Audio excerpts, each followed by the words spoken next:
Cuidemos la creación. La creación. Dijo Dios que se reunían las aguas de debajo del cielo en un solo lugar y aparezca lo seco. Y así fue. Cuidemos los mares.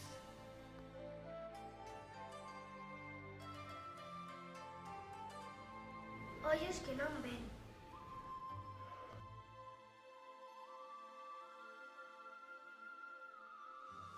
Que pasa co lixo que se bota ao mar?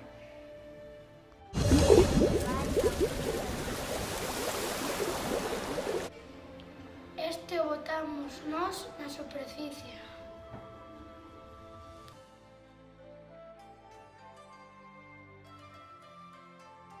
Canto tempo permanecen os residuos? O plástico 100 anos.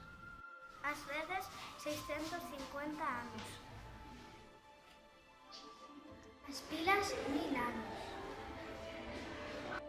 O vidro 100.000 anos. Coira o noso mar.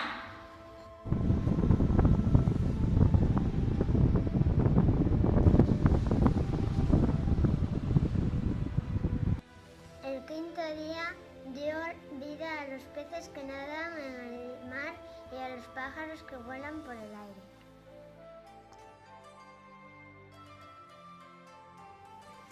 Dios nos ha regalado su creación porque nos ama. Quiere que las personas disfrutemos de ella y la cuidemos. Cuidemos la creación. Cuidemos los